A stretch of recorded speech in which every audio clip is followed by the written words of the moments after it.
간. 그죠? 인간. 인간. 그다음 시간.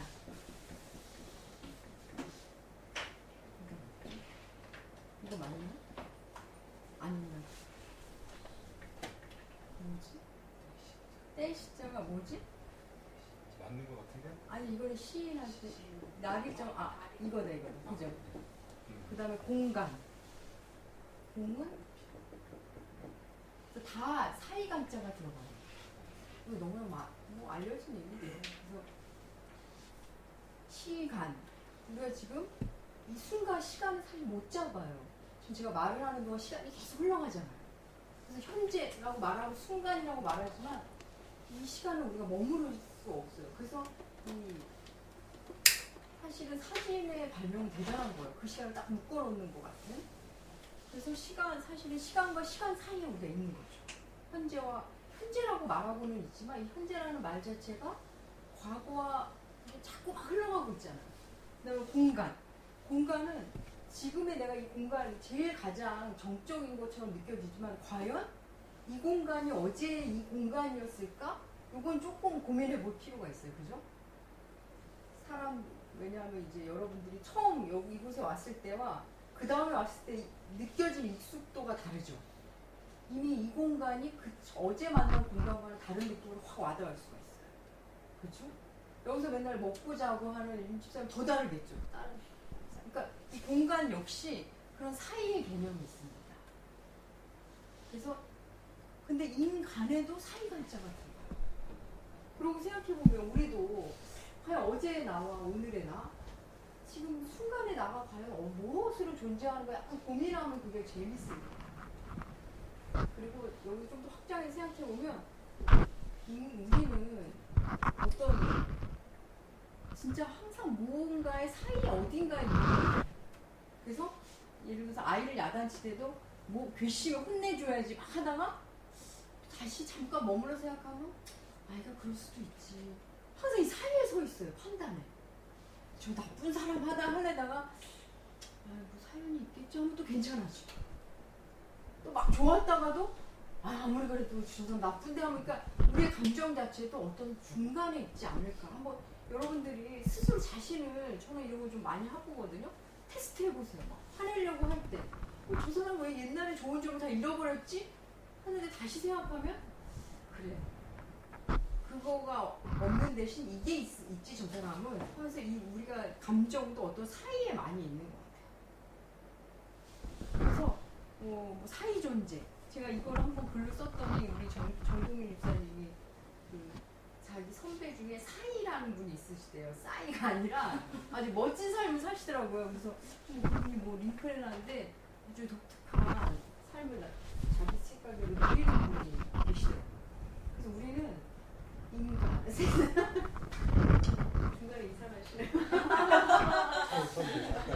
시간도 사이 간자로 공간도 사이 간자로 인간 역시 그 어떤 중간적 존재라는 개념이 한번 이렇게 생각을 해보면 재밌습니다. 그렇지 않습니까? 우리는 사이 존재라는데 사이는 뭐 과거와 시간 사이에 있는 사람이라는 의미로도 우리 자신에게도 그렇죠? 그래서 제가 얼마 전에 설교에서 말씀드렸지만 어떤 아이가 엄마한테 엄마 어제는 어디 간 거야? 우리가 살았던 그 어제라는 시간이 도대체 어디 갔는지 엉뚱한 질문인 것 같지만 아주 재밌고 상상력은 왜냐면 어제는 지나갔지만 어제를 지난 나는 여기 있거든요. 우리가 일주일 지내고 하나님께 예배를 드리러 나오면 그냥 예배 드리러 나오는 것 같지만 일주일의 시간이 내 몸속에 다 있잖아요. 일주일의 사건도 그렇고 그래서 월요일에 날 화수목금토 주일에 나가 딱 와 있는 나의 역사가 왔어요. 그죠?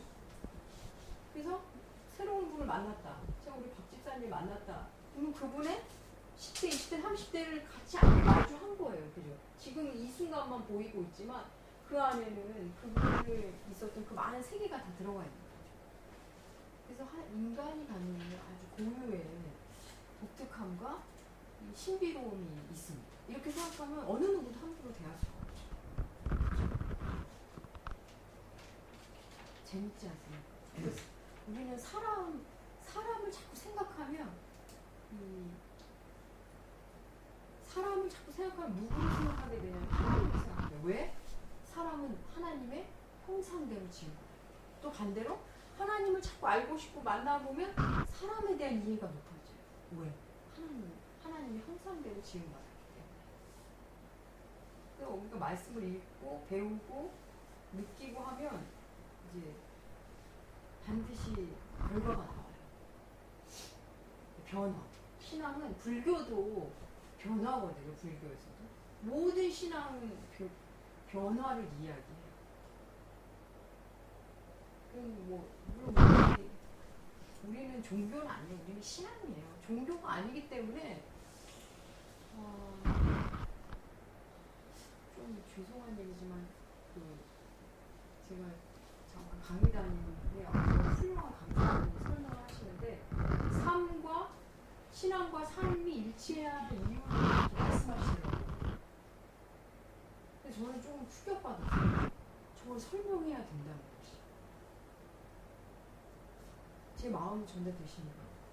저는 당연히 삶과 신앙이 곧 삶인데 이거를 설명을 해야 되는구나. 해중에게. 그분은 워낙 훌륭하신 분이에요. 진짜 삶과 이렇게 일치하시는 삶을 사시는 분이에요. 그래서 우리 교우님들에도 이거 설명해야 되는 게 아닐까? 이런 생각을 했어요. 어떻게 설명해야 될까요? 그러니까 우리는 종교가 아니라 신앙이기 때문에 기독교는 존재의 변화예요. 우리 자신의 변화이기 때문에 당연히 삶과 신앙이 일치해야 돼요. 삶이 신앙이거든요. 그래서 제가 얼마 전에 제 아는 분을 만나는데 기독교인이 이 부부가 교회를 그렇게 열심히 다녀요. 교회가 어디 멀린 데도 아니고 맨날 근데 이분이 제가 아는 분의 사업을 막 방해를 하는 거예요. 같은 업종인데 이분에게 이게 안 가요. 나쁜 말을 하고 다니시고 그래서 너무 힘들다 그러시더라고요. 그래서 어떻게 교회 다니는 사람이 이런 얘기 했냐고 이쪽은 교회를 안 다니고 그럴 수 있냐 했더니 그분이 딱 하는 거예요. 교회는 교회고 삶은 삶이다. 신앙은 신하고 그래가지고 참 죄송하더라고요. 거기 같이 있던 불교 신장 말도 안 된다. 불교 신앙 불교도 그렇지 않다. 뭐 이런 얘기를 하고 나눴는데 여러분 어떻게 생각하십니까? 지자님의 삶과 일치하시죠? 일치시키려고 노력을 많이 하죠. 그러니까 이게 일치한다는 것도 뭔가 이 신앙적인 좋을 때 말이죠. 신앙도 엉터리인데 삶도 똑같이 엉터리면 뭐 당연히 일치하는 그렇게 일치하시면 일치가 될 수 있겠죠.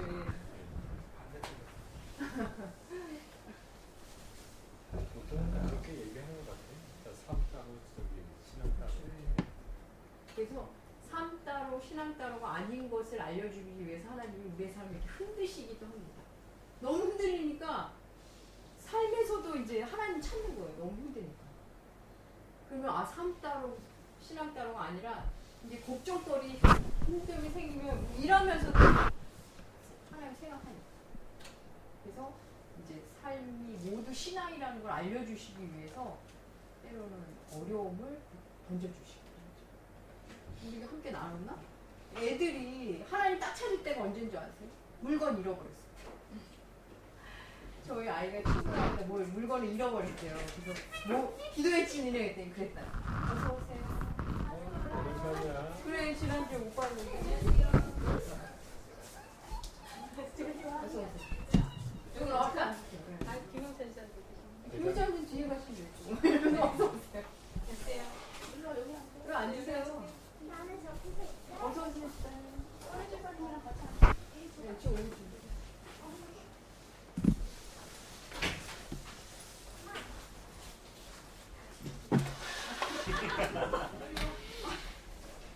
앞에도 앉으셔도 되는데 약간 불편하시죠? 실제 일로 올래? 그럴까요? 근데 이거 어떻게 찍어? 그냥 찍으면 돼요. 그냥 놔두기만. 그냥 돌아가요? 네, 놔두기만. 머리 숙여? 아니요, 전 안 나올 거예요.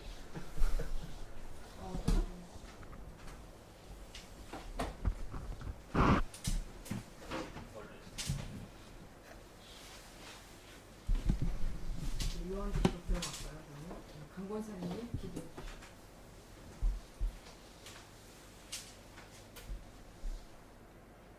하나님 아버지 감사합니다. 귀한 하루 허락하시어 오늘을 살게 하시고 말씀의 자리로 인도하시니 감사합니다. 세상 일에 분주한 힘들고 지친 하루였지만 주실 말씀 기대하며 나왔습니다. 늘 주님의 가르침대로 살려고 하지만 의지가 약해서 믿음이 부족해서 때론 몰라서 실패할 때가 너무도 많습니다. 이런 저희를 불쌍히 여겨 주시옵소서. 이 성경 공부를 통해 말씀을 바로 알고 삶 속에서 말씀대로 살아내는 참 그리스도인이 될 수 있도록 도와주시옵소서. 삶은 언제나 고통과 환난이 찾아오는데 저희에게 인내하라 말씀하시는 하느님, 말씀을 배움으로 이 어려움들을 기쁨으로 넉넉히 이길 수 있는 힘도 주시옵소서. 성경 교사로 세우실 목사님, 가르침의 기쁨이 더하게 하여 주시고 삶 가운데 말씀으로 인한 기쁨이 넘치게 도와주시옵소서. 오늘 일곱 교회에게 주시는 말씀을 배웁니다. 현재 우리 교회 나에게 주시는 말씀으로 잘 받을 수 있도록 성령님께서 저희의 마음과 생각을 지켜주시옵소서. 감사드리며 예수님 이름으로 기도합니다. 예수로 1장 9절부터 20절까지 함께 짧으니까 함께 읽고 시작하겠습니다. 9절부터 1장 9절부터 20장 함께 읽으시겠습니다. 나 요한은 너희 형제요 예수의 환난과 나라와 참음에 동참하는 자라. 하나님의 말씀과 예수를 증언하였으므로 말미암아 밤모라 하는 섬에 있었더니 주의 날에 내게 성령 감동되어 발소리 같은 큰 음성을 들으니 내가 보는 것을 두루마리에 써서 에베소, 서머나, 버가모, 두아디라, 사데, 빌라델비아, 라오디게아 등 일곱 교회에 보내라 하시고 몸을 돌이켜 나에게 말한 음성을 알아보려고 돌이킬 때 일곱 금초대를 보았는데 촛대 사이에 인자 같은 이가 발에 끌리는 옷을 입고 가슴에 금띠를 띠고 그의 머리와 털의 희기가 흰 양털 같고 눈 같으며 그의 눈은 불꽃 같고 그의 발은 풀무불에 단련된 빛난 주석 같고 그의 음성은 많은 물소리와 같으며 그의 오른손에 7별이 있고 그의 입에서 좌우에 날선 검이 나오고 그 얼굴은 해가 힘있게 비추는 것 같더라. 내가 볼 때에 그의 발 앞에 엎드러져 죽은 자 같이 되매 그의 오른손을 얹고 이르되 두려워하지 말라. 나는 처음이요 마지막이니 곧 살아있는 자라. 내가 전에 죽었었노라. 볼지어다 이제 세세토록 살아있어 사망과 음부의 열쇠를 가졌노니 또 내가 본 것과 지금 있는 일과 장차 될 일을 기록하라. 내가 본 것은 내 오른손에 7별의 비밀과 또 7 촛대라. 7별은 7 교회의 사자요 7 촛대는 7 교회니라. 아멘. 네. 지금 우리 지난주에 조금 했는데 요한이 지금 어디 있죠? 반모섬에 있습니다. 반모섬. 지금 유배를 당했어요. 하나님의 말씀과 예수를 증언했다는 이유로 반모섬에 갇혀 있습니다. 아마 로마 당국은 이 요한의 영향력이 두려웠을 거고 그가 아무 말 하지 못하고 사람들이 없는 곳으로 아마 가둬놓은 것 같아요. 근데 결과로 볼 때 유배당한 그들은 아무것도 못하게 하려고 유배지에 보냈는데 결과적으로 도리어 그는 더 기도했고 그는 더 묵상했고 그래서 오늘날 2000년 후까지 영향을 주는 편지를 쓰는 사람이 됐습니다. 그래서 우리에게도 이래요. 세상 사람이 볼 때는 유배 당한 것 같아. 너무 힘든 상황으로 갔어요. 그래서 아무것도 못하게 묶어놓은 줄 알았는데 그 안에서 오히려 하나님을 만날 수 있다는 겁니다. 더 하나님께 집중할 수 있다는 거죠. 반모섬의 요한은 그걸 먼저 우리에게 보여주는 것 같아요. 그래서 사실 그 시대에 영향 미치는 게 싫었는데 어쩌면 이 7교회의 편지를 쓰지를 않나. 오늘날까지의 영향을 미치는 교회에게 쓰는 편지를 유배지에서 썼다는 게 참 놀라운 것 같아요. 네, 요한이 주의 날, 오늘 주일로 해석해서 보시면 됩니다. 주일날 하나님 앞에 이제 기도했던 것 같습니다. 성령에 감동되어 10절에 보면 내 뒤에서 무슨 음성이 들린다고요? 나팔 소리 같은 큰 음성. 나팔 소리는 아니고 나팔 소리 같은 큰 음성. 이게 지금 다 직유와 은유로 지금 다 쓰고 있어요. 그러니까 요한은 자기가 알았던 여러 자기 안에 경험한 것들을 가져다가 쓰고 표현하고 있어요. 근데 일단 나팔 소리는 크게 구약에서 보면 전쟁을 알릴 때 나팔을 붑니다. 그리고 또 하나는 왕이 나타났을 때, 왕이 출현할 때, 그 다음 축제가 시작됐을 때 공식적으로 나팔을 그때 붑니다. 그래서 나팔 소리 같은 큰 음성을 우리식으로 한번 받아들인다면 이게 하나님의 음성이 누군가에는 전쟁처럼 들릴 거예요. 그냥 심판이에요. 하나님이 나타나면 이거는 난 죽음이야. 주님 오시면 안 돼. 이런 사람도 있겠죠. 그렇지만 우리에게는 잔치의 시작입니다. 하나님 우리에게 하실 말씀이 있다는 것은 여러분 잔치의 시작이에요. 그래서 여러분이 이 교회를 통해서 선포되는 말씀의 은혜를 받기 시작하면 이번 주엔 또 무슨 말씀으로 은혜를 주실까? 그런 기대감이 생겨요.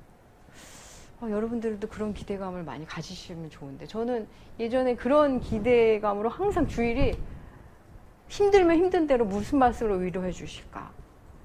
평안하면 평안한 대로 어떤 또 감동의 은혜를 또 깨달음을 저에게 주실까? 그래서 우리에게는 하나님의 하실 말씀이 있으시다라는 시작이겠죠. 그죠? 나팔 소리 같은 음성이. 그래서 주의 날 성령의 감동을 받고 나팔 소리 같은 음성 이런 걸 기대하며 주일 예배를 시작하면 얼마나 좋을까요? 그렇겠죠. 예. 그래서 그 나팔 소리 같은 음성을 들으려고 이제 듣는데 그 음성이 어떤 음성이에요? 내용이 내가 보는 것을 두루마리에 써서 에베소, 서머나, 버가모, 두아디라, 사데, 빌라델비아, 라오디게아 등 7교회에 보내라. 이게 이제 말씀이 들린 거예요. 여러분 아예 이 교회 이름을 외워버리세요. 제가 프린트물 다 받으셨어요? 거기 앞 글자를 크게 해놨죠. 에서버두 사빌라. 윤 집사님 다 외우시죠? 네, 아예 그냥 외워버리시면 좋을 것 같아요. 네.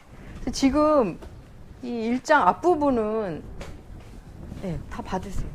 메모하실 수 있게 빈칸도 만들어놨습니다. 예, 파일 하나 가지고 가실 때. 지난주 안 가지고 지난주 못 들으시고. 예. 그래서 지금 앞부분에 막 예수 그리스도의 계시라고 예수님에 대한 얘기 막 하고 본격적인 본론이 교회에게 주시는 말씀이에요. 그래서 계시록은 교회에 주신 말씀. 교회론이 담겨 있다고 그때 말씀드렸죠. 그래서 본론이 먼저 교회에 주신 말씀. 근데 7교회는 역사적으로 다 이제 있었던 교회인 동시에 우리 지난주에 나눴듯이 모든 시대의 교회를 대표한다고 보시면 돼요. 모든 교회에게 주시는 말씀이에요. 딱 7교회만 주는 말씀이라면 우리가 이렇게 읽을 필요가 없겠죠. 그죠? 오늘 우리에게도 주신 말씀입니다. 그래서 그 음성이 나팔 소리 같은 음성이 이렇게 막 여러분 한번 상상하면서 계속 들으세요. 그래서 몸을 돌이켜 음성을 알아보려고. 근데 이게 아주 하나님의 말씀이라 나에게 말한 그가 누구인지 알아보려고 라는 표현을 안 하고 뭐라고 하죠? 음성을 알아보려고. 요한은 아주 이 말씀에 대한 것을 굉장히 집중해서 우리에게 전하고 있어요. 소리에 대해서. 음성을 알아보려 돌이켰는데 7 금초대, 촛대 사이에 인자 같으니 발에 끌리는 옷, 가슴에 금띠, 머리와 털에 희기는 양털 같고 눈 같고 그의 눈은 불꽃 같고 발은 풀무로 단련한 빛난 주석 같고 또 음성이 많은 물소리 같고 오른손에는 7별이 있고 입에서는 좌우에 날성검이 나오고 얼굴은 해가 힘있게 비친 것 같다. 그가 지금 딱 보고서 자기가 아는 모든 걸 동원해서 이렇게 비유적으로 막 표현하고 있어요. 음성이 많은 물소리 같다. 그래서 상상을 한번 해보세요. 여러분 이 많은 물소리, 옛날에 이 찬양집에 많은 물소리라는 찬양집이 있었는데, 그죠? 예. 여러분이 아마 이걸 잘 깊이 만나면 어디 가서 많은 물소리를 많이 들으면 이제 하나님 생각이 날 거예요. 예수님의 목소리 아마 어떻게 뭐 우리가 만약 오늘날 이런 걸 이 모습을 봤다면 다르게 표현했을 수 있어요. 뭐 비행기 소리 같고 뭐 네온 사인 같은 뭐 이렇게 했을 수도 있겠죠. 그러니까 이거는 요한의 경험에 의해서 쓴 거라고 보시면 됩니다. 뭐 이게 의미하는 게 다 있지만 뭐 1대1로 의미하는 걸 찾기보다는 여러분이 좀 더 깊이 만나셨으면 좋겠어요. 뭐 대표적인 거 몇 개만 한다면 인자 같은 이는 우리가 몇 번 했죠. 어디 나오죠? 다니엘 7장 13절에 나온다 그랬어요. 인자 같은 이. 예수님은 본인을 늘 인자라고 말씀하셨어요. 왜냐하면 유대인들은 메시아가 인자 같은 이. 다니엘 7장에서 사람의 모습 같은 이로 오신다고 믿고 있었어요. 왜냐하면 다니엘이 그걸 얘기했기 때문에. 그래서 근데 예수님이 오셔서 인자는 이렇게 말씀하신 거예요. 내가 바로 그 인자다 이 얘기를 하시는 거예요. 인자 같은 이가 발에 끌리는 옷, 이거는 제사장들의 옷입니다. 그리고 이제 왕의 옷이기도 하고, 우리 지난주에 마침 이 옷자락에 대해서 말씀 나눴죠. 가슴에 금띠, 이것도 왕을 얘기해요. 그 다음에 머리털에 흰색은 거룩과 영광을 많이 상징하는 색이에요.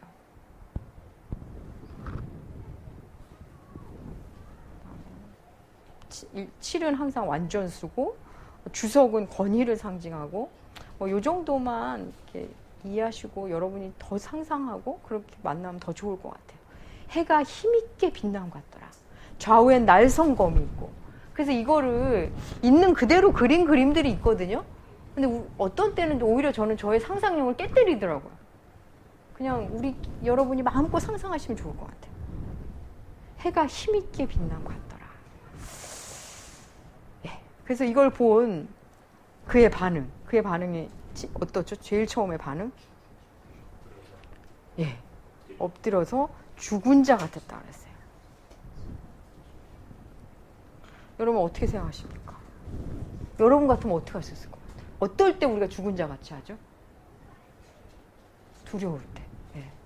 두려울 때. 그러니까 어마어마한 걸 보면 딱 멈추죠. 우리가 놀라도 그냥 순간 딱 정지 화면 아닙니다. 막 이런 거 나오잖아요. 약간의 놀라움도 우리를 멈칫하게 하는 것 같아요.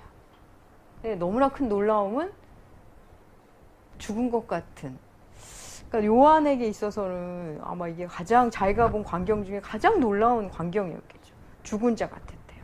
근데 그 말한 분이 그 막 긴 옷자락에 뭐 금띠에 오른손 올리고, 오른손은 항상 능력을 상징해요. 이사야서 40장에도 나오죠. 내 오른손으로 너를 붙들이라. 그때 오른손이라고, 손이라고 하지 않고 오른손을 붙이시거든요. 이게 능력을 상징하는 손이라서 그렇습니다. 오른손으로 요한에게 얹어요. 그러면서 두려워하지 말라. 나는 처음이요 마지막이니.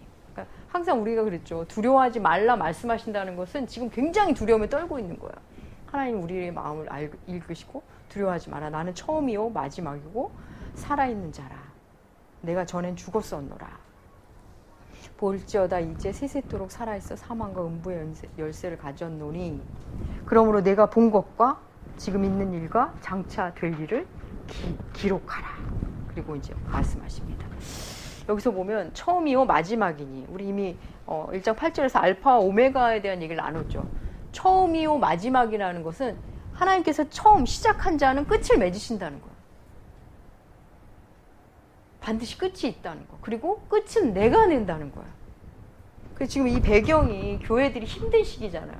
요한 자신도 힘든 시기예요. 자기도 복음을 전파하다가 환란에 동참하다 지금 갇혀 있잖아요. 반모섬에. 그러니까 요한 자체도 지금 어떻게 끝날지 모르겠죠. 그죠? 끝은 내가 낸다는 거야. 너네 지금 힘들지만 내가 끝을 낸다. 근데 하나님께서 먼저 처음이요 마지막 그리고 살아있는 자다. 내가 살아있는 자다. 전에는 죽었었단다. 저는 이번에 이 말씀 들으면 이렇게 본문 읽으면서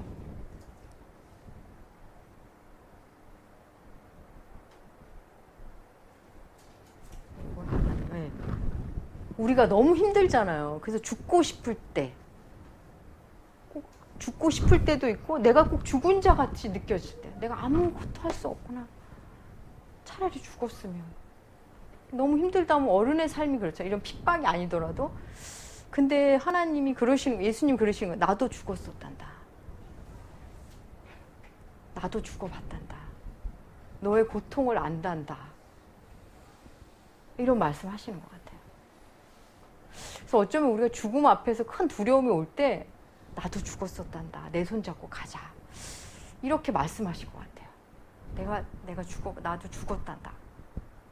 나도 죽었었단다. 그러니까 그러면서 우리가 죽음 앞에 섰을 때 주님이 이렇게 데려가신 것 같아요. 우리의 두려움을 이렇게 좀 잠재우면서. 현실적으로는 우리의 자아의 죽음이 얼마나 고통스러워요. 뭐 죽으려고 안 하면 안 고통스럽겠죠. 주변 사람이 고통인데 우리가 내가 죽어요. 누군가가 어떤 공동체가 괜찮다는 것은 한 가정이 평안하다는 건 누군가가 지금 십자가를 지고 있는 거거든요. 누군가가 지금 죽고 있는 거예요. 그 죽음, 누군가가 지금 죽고 있는 그 고통 속에서 하나님이 예수님 보면 이게 내 십자가인데 하나님 너무 힘들어요. 그때도 주께서 우리에게 나도 죽었었단다. 그러니까 네 마음 다 안다가 되겠죠. 뭐 뒤에 또 나오지만 내가 전에는 죽었었노라. 나도 죽어봤단다. 이 말이 얼마나 큰 위로가 되는지. 예. 그리고 이어서 사망과 음부의 열쇠를 가지셨대요. 이거는 마치 우리가 지금 이렇게 뭐라 그럴까요? 어디 지금 갇혀 있어요. 그래서 지금 탈출구를 몰라요. 근데 누군가가 나 이거 탈출구 알아. 탈출구 열쇠 내가 갖고 있어. 이럴 때는 우리가 견딜만 하죠. 그 사람 있으면 되는 거잖아요, 이제. 아무리 뭐 우리를 지키고 못 나가게 하는 사람이 막 살벌하게 해도 우리는 막 열쇠 있는데 얼마나 기쁘겠어요. 그런 마음이 확 들더라고요. 아닌가요?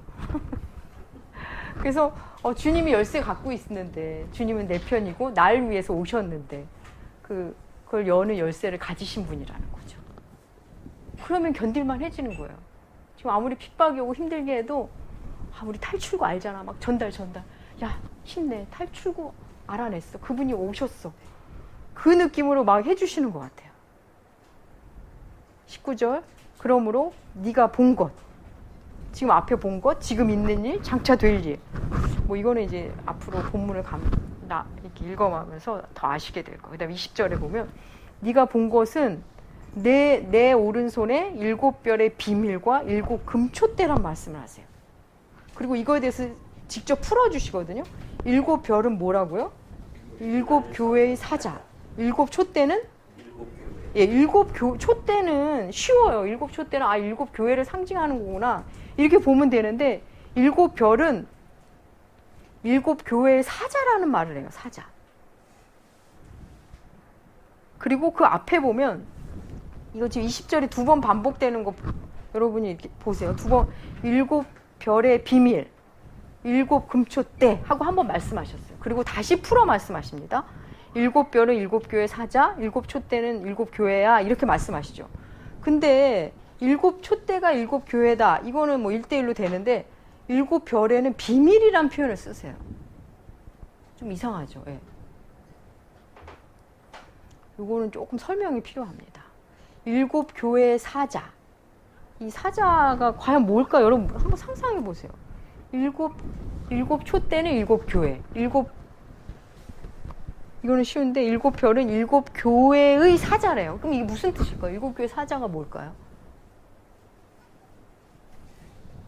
뭐일 것 같으세요? 7 교회 천사. 이게 좀 더 정확한 번역은 천사예요, 사실. 엔겔로스인가? 뭐 그래서 이게 원어로는 천사라는 표현이 더 정확한 번역이에요.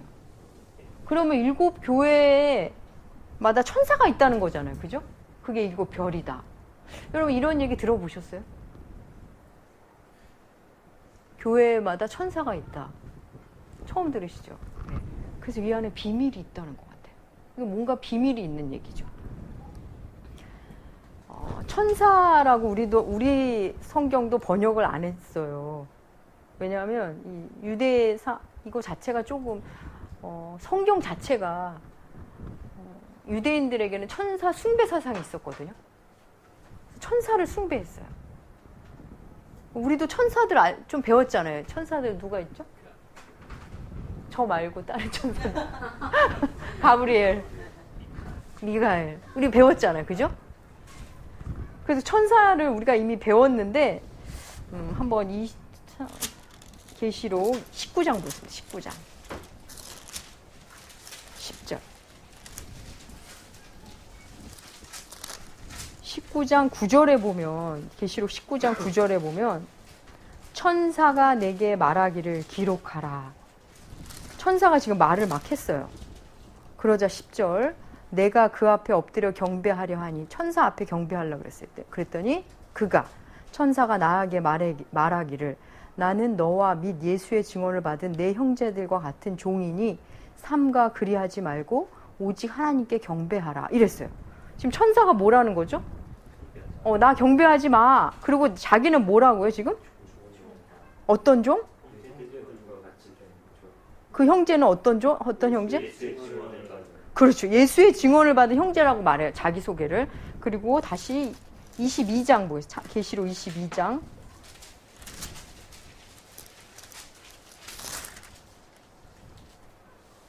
8절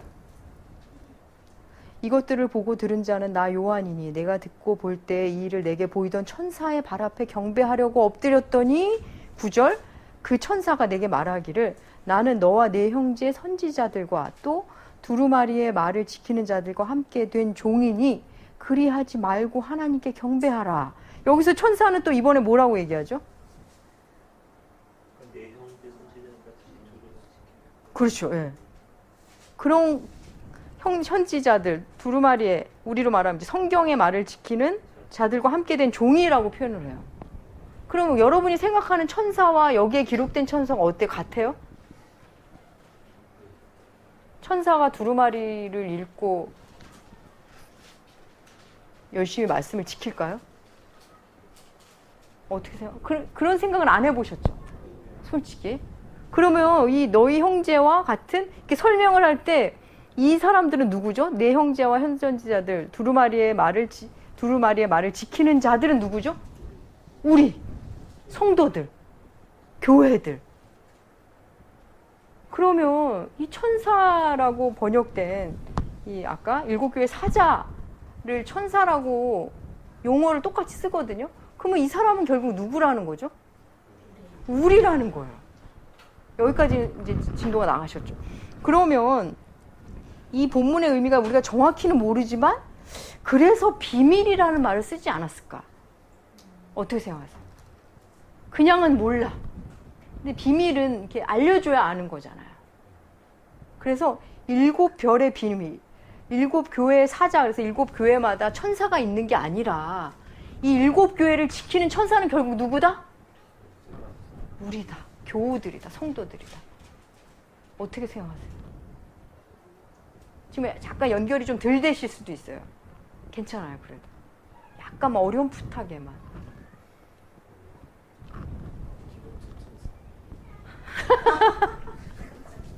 조금 공감이 되십니까? 예. 요게 조금 읽다 보면 좀 더 우리에게 선명해지게 하나님이 도와주실 거예요.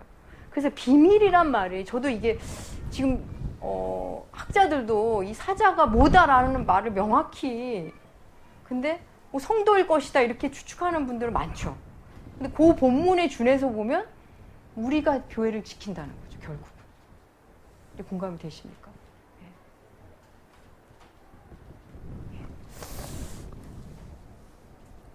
그래서 천상의 존재, 사실 요한이 그 천상의 존재를 보고 경배하고 싶었잖아요. 그 천상의 존재에 버금가는 놀라운 존재가 성도라는 사람들입니다. 그래서 우리가 우리의 정체성을 이제 계속 만나가고 배워가고 발견하잖아요. 오늘 우리 그 묵상 본문도 그리스도를 얻고 그리스도 안에서 발견되려 함이니 우리 정체성을 다시 발견하는 거예요. 나의 정체성뿐만 아니라 내 아이도 다시 발견돼요. 말썽꾸러기로만 생각했는데 나의 훈련 도구구나. 뭐 발견하게도 되고 남편에 대해서도 마찬가지죠. 나의 원수인 줄 알았는데 나의 훈련 대장이구나. 죄송합니다. 아니 모두 그렇죠. 우리는 아내도 마찬가지죠. 남편에게 아내도 역시 그럴 수 있고. 그래서 아무튼 교회는 굉장히 신비한 공동체고 천상의 존재일 수 있다는 거죠. 예. 그리고 그래서 아무튼 그래도 여러분이 약간 이게 와닿지 않으실 수 있어요. 근데 이거 여러분이 계속 요한계시록을 또 읽으시면 어렴풋하게 만나실 겁니다. 그다음에 2장으로 들어가는데 2장에서부터 이제 드디어 7교회에 직접적으로 주시는 말씀이에요. 그래서 7교회에 하나님이 보이시는 말씀, 본인이 보여주시는 모습도 다르고 각각 얘기하는 내용도 다릅니다. 에베소 교회 2장 1절부터 7절 우리 함께 읽으시겠습니다.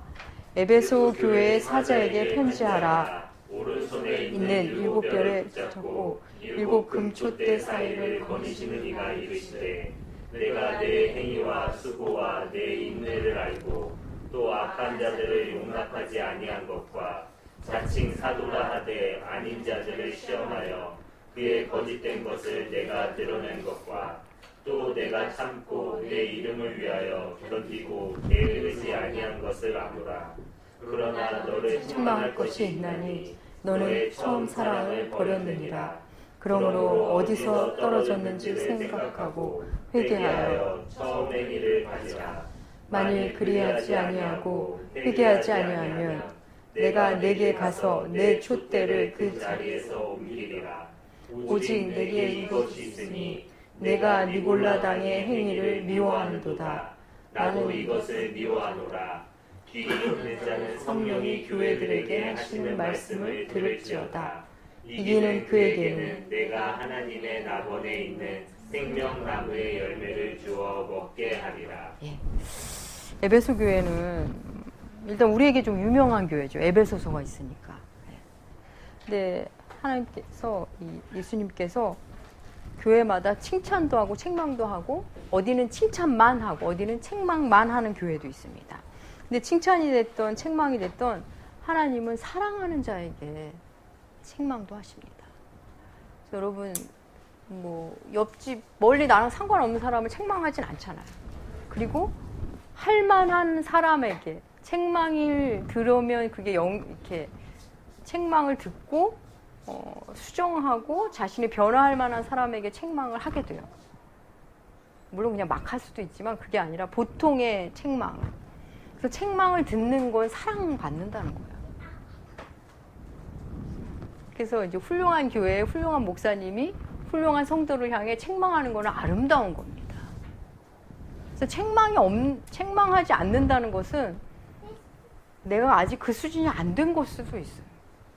물론 이제 요 내용하고 떨어져서 이제 책망에 대한 관점으로만 볼 때, 여러분도 그러잖아요. 주로 첫째와 둘째가 싸우면 큰 아이를 책망하잖아요. 얘가 들을 귀가 있기 때문에 책망하는 겁니다. 그래서 하나님께서 예수님께서 에베소 교회는 책망도 하고 칭찬도 하는데 한번 볼게요. 에베소 교회의 사자에게 편지한다. 여기 사자라는 단어가 다시 나오죠. 조금 더 낫죠. 와닿으시죠. 그냥 교회에 편지하라가 아니라 사자, 성도들 각자에게 다 들려지는 편지잖아요. 근데 어떤 예수님이냐면 오른손에 있는 7별을 붙잡고 7 금촛대 사이를 거니시느니 이렇게 말해요.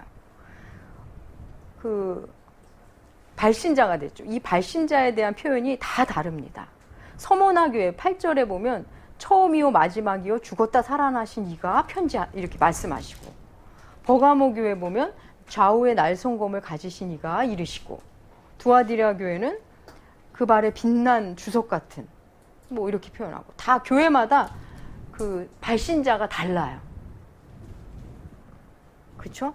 한 하나님인데 그게 아까 앞부분 12절에서 20절에 나온 모든 부분 중에 부분 다 등장합니다.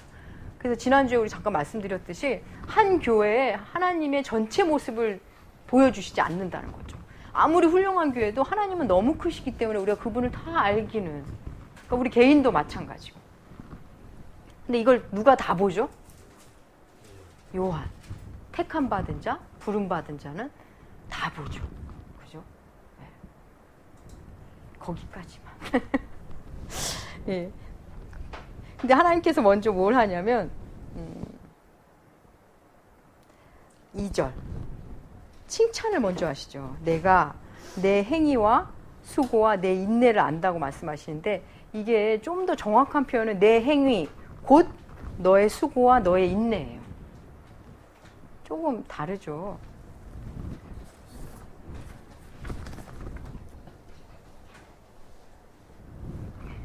에베소 교회는 여러분 혹시 기억나세요? 사도행전? 에베소 교회가 유명하죠. 에베소 교회는 어떤 교회였습니까? 에베소라는 도시 자체가 철학과 종교의 도시예요. 기억 안 나시는구나. 예, 사도행전 보겠습니다. 잠깐. 사도행전 20장.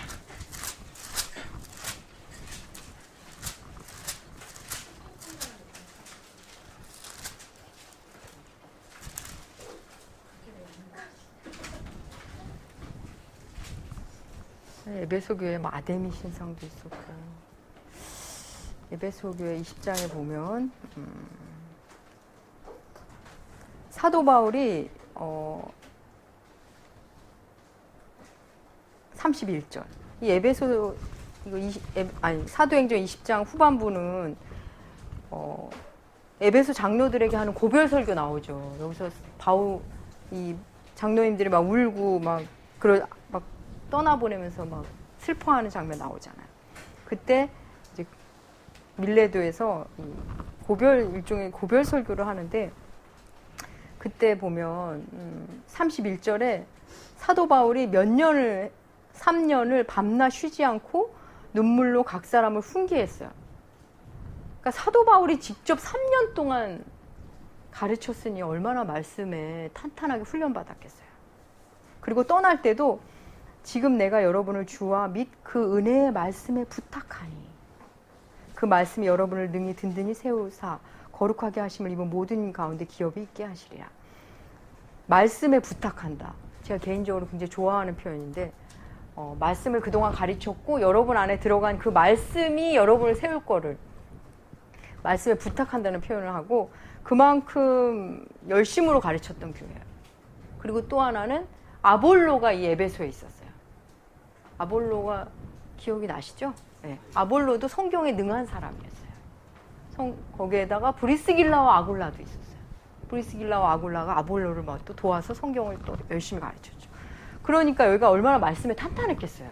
그러니까 에베소 교회는 굉장히 말씀 중심의, 오늘날로 표현하면 말씀 중심의 교회예요. 다른 거 뭐 안 하고 말씀을 열심히 공부한 교회입니다. 네, 다시 돌아오겠습니다.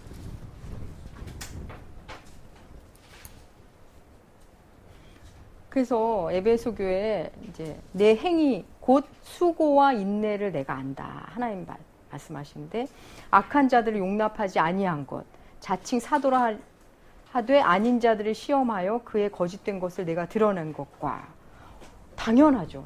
말씀으로 탄탄하게 훈련됐으니까 분별력이 있는 교회예요. 자칭 사도라고 하지만 사도가 진짜 아닌 자들이 이 사람들은 다, 그러니까 12사도로 얘기하는 게 아니고요. 12사도 외에도 주님을 따르는 무리가 많았겠죠. 스스로 자기가 사도라고 얘기하는, 그렇지만 아닌 거짓된 것을, 그 다음에 악한 자들을 다 이들은 분별해냈어요. 에베소 교회는. 오늘날로 말하면 이단들이 막 들어와도 이 사람들은 다 보고 알아낸 거예요. 분별을 했어요. 말씀이 있었기 때문에. 그리고 3절. 내가 참고 내 이름을 위하여 견디고 게으르지 아니한 것을 안다고 말씀하세요. 그러니까 이 에베소 교회는 말씀 사역을 정말 열심히 했을 거예요.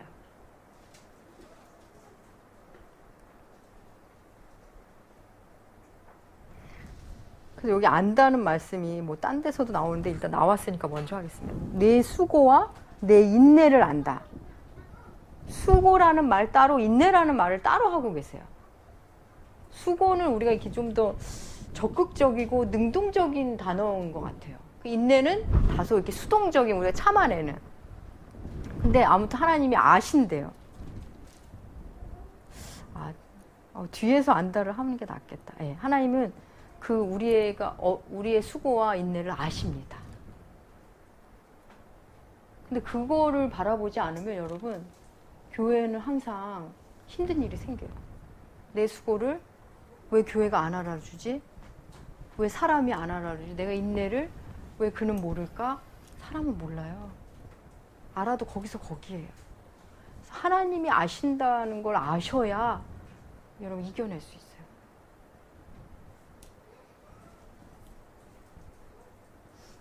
주의 이름을 위해서 인내하고 게으르지 않은 거 하나님이 알아주세요. 여러분 지금 아무도 모르는 것 같죠? 때로는 제 눈에도 보이는데 왜 하나님이 모르시겠어요? 아내의 고통, 남편의 힘겨운 서로 모를 수도 있어요. 가족이 뭐 얼마나 알아줄 것 같으세요? 다 나 좀 알아줘 하고 아우성하는 시대잖아요, 지금 다. 누군가만 알아줘도 우리가 살만한데 교회 안에서의 이 수고는 우리가 다 돈 받고 하는 수고가 아니기 때문에 결국은 다 외로워지거든요. 수고와 인내 속에서. 근데 하나님이 알아주세요. 여러분 하나님 앞에 가지 않으면 수고와 인내는 수명이 짧습니다. 그냥 폭발할 거를 이렇게 누적하는 것밖에 안 돼요. 잘 누적했다가 팍 폭발하죠. 하나님은 그걸 칭찬하십니다. 근데 4절에 보면 너를 책망할 게 있는데 너는 처음 사랑을 버렸대요. 그래서 이게 아주 여기가 여러분 잘 좀 지금 에베소 교회의 특징이 뭐였죠 아까?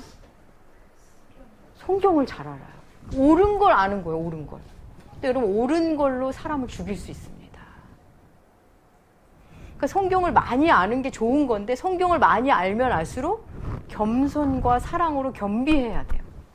근데 너무 많이 알잖아요. 잘 사도 바울 선생님한테 직접 배웠고 바른 걸 알려주느라 관계를 이룰 수가 있어요. 바른 얘기를 하느라 저 사람을 죽일 수도 있어요. 그래서 저도 늘 그걸 두려워해요. 제가 하는 말이 뭐 틀린 말이 뭐 얼마 있겠습니까? 공적으로 하는 말이 다 뭐 웬만하면. 근데 가족에게 혹은 가까운 사람한테 이제 말을 더 줄여야 된다는 생각을 이제 수시로 하는 이유가 이 옳은 말로 그를 죽일 수가 있다는 거예요. 그래서 아내가 남편에게 하는 말, 뭐 틀린 말 안 하잖아요, 아내들. 다 내 말이 뭐가 틀려. 근데 그 말로 남편을 죽인다는 거예요. 그죠? 애들도 마찬가지예요. 엄마가 하는 말이 다 맞아. 근데 듣기 싫어. 다 맞는데 순종하기 싫어. 옳음으로 관계를 다 망가뜨리고 있는 거예요. 그렇지만 자기는 항상 당당하죠. 내 말이 뭐가 틀려. 그리고 서운해요, 더 오히려. 그러다 보니까 뭘 잃어요? 사랑을 잃은 거예요. 그래서 옳다는 이름으로 우리가 많은 걸 사랑을 잃는다는 거. 근데 이 많이 아는 사람이 많이 아는 쪽이 원래 힘들어요. 답답해요. 저가 답답할까요? 안 답답할까요? 많이 아는 쪽이 답답해요. 그런데 교회 안에 똑똑한 사람이 많으면 오히려 분쟁이 많고 부흥이 안 된다는 말이 있어요. 우리 교회가 부흥할까요? 안 할까요? 그래서 성경을 많이 알면 사람이 제대로 만나면 낮아지게 되어 있습니다. 겸손하고 더 사랑을 그래서 우리가 이렇게 누군가와 그러니까 교회 안에서 교회 같은 데가 없어요. 교회 안에서 이렇게 막 옳음의 이름으로 막 하잖아요. 근데 옳은 것을 추구하다가 누군가를 상처 줄 수 있어요. 그렇지만 나는 유능한 사람인 것처럼 보일 수도 있어요. 그리고 심지어는 교회가 커질 수도 있어요. 근데 하나님이 기뻐하시지 않아요. 근데 또 반대도 있겠죠? 내가 알아. 답도 알고 옳은 것도 알아. 근데 그냥 사랑을 선택해. 그럼 밖에서 보면 리더십도 없고 멍청하고 바보 같고 교회도 안 크고 그럴 수도 있어요. 그래도 뭘 선택해야 된다? 네, 사랑을 선택하는 걸 하나님 기뻐하십니다. 근데 그냥 사랑이 아니, 너가 사랑을 잃었어. 근데 무슨 사랑을 잃었다 그러죠? 처음 사랑을 잃었어요. 에베소서를 보겠습니다. 아, 이 처음 사랑이 이게 에베소서 1장 15절. 집사님 읽어주실래요? 이로 말미암아 주 예수 안에서 너희 믿음과 모든 성도를 향한 사랑을 나도 듣고 예. 에베소 교회가 사랑이 있는 교회였어요. 그 바울이 얼마나 기뻐하면 감사하면서 기도했어요. 너희가 믿음과 모든 성도를 향한 사랑을 내가 들어서 너무 기쁘다. 그래서 본디 사랑이 있는 교회였어요. 그래서 이 처음 사랑을 그냥 처음 하나님 만났을 때의 그 사랑으로 보셔도 돼요. 보셔도 되고 약간의 근거를 찾는 다음에 에베소 교회 자체가 사랑이 있었던 교회라는 거예요. 그래서 하나님이 그걸 책망하세요. 너가 처음 사랑을 버렸구나. 처음에는 잘 배웠겠죠. 사도 바울도 사랑을 많이 강조했을 거예요. 당연히. 그러면 근데 그럼 어떻게 해야 할지를 5절에서 직접 말씀해 주세요. 먼저 이 책망받은 거에 대해서 어떻게 해야 되냐면 어디서 떨어졌는지를 생각하래요. 이 떨어졌다는 말을 그건 것 같아요. 어디서부터 잘못됐는지를 생각하라는 거예요. 도대체 어디서 잘못됐는지. 여러분 이렇게 규모가 작으면 부부관계도 마찬가지예요. 단 둘이기 때문에 어디서부터 잘못됐는지를 둘만 동의하면 바뀔 수 있어요. 근데 둘 다 너무 동의를 안 하잖아요. 교회도 규모가 작으면 어디서 잘못됐는지 하면 다시 하면 돼요. 다시 판을 짜면 돼요. 근데 너무 커서 이렇게 다 시스템이 갖춰지고 오랫동안 그걸 하면 바뀌기가 너무 어려워요. 근데 뭐 이 당시는 그렇게 큰 교회가 아니었으니까 도대체 우리가 어디서 잘못된 건지를 생각하고 그리고 뭐 하라? 네, 여기다 줄을 막 좀 거셨으면 좋겠어요. 지금 에베소 교우들은 다 잘했잖아요, 지금. 옳은 얘기 막 하고 성경도 열심히 알고 아마 구제, 전도 되게 잘했을 거예요. 근데 회개하래요. 하고 싶을까요? 이게 교회 오래 다니고 직분 받고 이런 분들에게는 자기는 회개할 게 없다고 생각해요. 말씀이 이렇게 튕겨져 나와요. 죄 얘기를 하면 다 싫어해요. 말씀을 몰라서 그래요. 말씀을 알면 회개하라가 늘 내 말씀으로 오거든요. 근데 본인이 잘했기 때문에 내가 왜 회개를 해야 돼? 왜 목사님은 죄 얘기를 왜 할 때 나를 보는 것 같지? 근데 그렇지 않아요. 여러분 말씀을 만나면 방금 고아원에 가서 뭐 하고 헌금하고 기부하고 뭐 다 봉사하고도 회개하라는 음성이 들면 나를 또 돌아보게 돼요. 그러니까 말씀을 만나셔야 돼요. 근데 이 말씀을 많이 알고 옳다고 생각하는 에베소 교회가 회개하라. 그러니까 생각하라가 앞에 있을 수밖에 없는 것 같아요. 그냥 회개하라 하면 했겠어요, 이분들이. 생각하고 회개하고 하라. 그리고 처음 행위를 가지라. 회개한 사람의 특징은 머리에서 끝나지 않습니다. 행위로 이어집니다. 행위로 이어지지 않는 회개는 회개가 아닐 수도 있어요.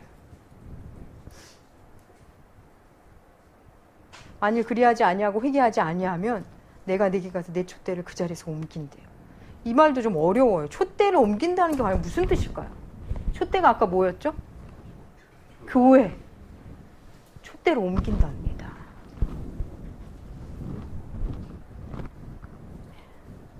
좀 어려운 말이죠. 저도 자세히는 모르겠어요. 잘 모르겠어요. 네, 한번 여러분들도 뭐 이렇게 묵상해 보시고.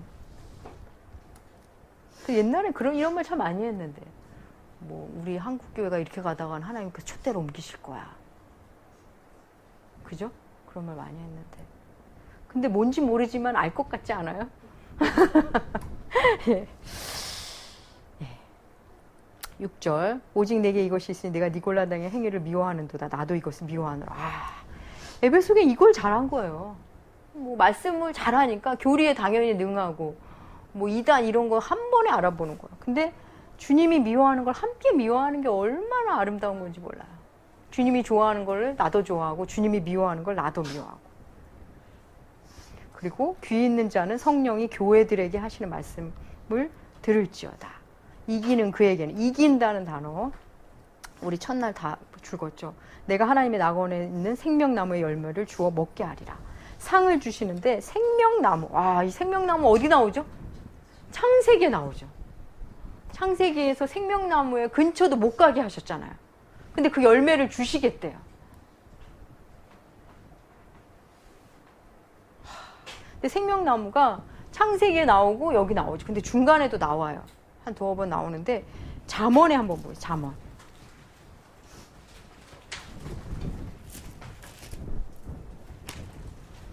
잠언 3장 18절. 잠언은 지혜에 대한 말씀이죠. 지혜에서 3장 18절. 예. 필재 형제 읽어주세요. 지혜는 그 얻는 자에게 생명나무라. 지혜를 가진 자는 복되도다. 예, 지혜가 생명나무랍니다. 또 잠언 11장 30절. 또 읽어주세요. 의인의 열매는 생명나무라. 지혜로운 자는 사람을 얻느니라. 예, 이 생명나무의 의미를 그냥 이 성까지만 일단 알아두고 넘어가겠습니다. 생명나무의 열매를 주신대요. 먹게 하신다. 그래서 저는 이번에 요한계시록 읽기를 하면서는 정말 창세기와 너무나 닮아 있는 창세기의 용어가 나오고 복에 대한, 지난주에 우리 계시록은 복에 대한 얘기라는 얘기가 나왔죠. 네, 복서나 뭐 딴 거는 또 나와서 하고요. 근데 아까 지혜와 생명나무와 연결을 했잖아요. 여러분, 지혜, 생명, 지혜의 완성은 지금 이 맥락으로 볼 때 에베소 교회에 하신 말씀을 줄 때 사랑이라는 거죠. 사랑. 최고의 지혜는 사랑입니다. 근데 이 사랑의 개념이 또 제대로 안 잡히면 이게 문제죠. 집착이 사랑인 줄 알고 있고, 어떤 데 책망이 사랑인데, 이 사랑의 개념을 우리가 이제 계속 배워나가야죠. 신앙생활 안에서. 잠시 쉬었다 하겠습니다.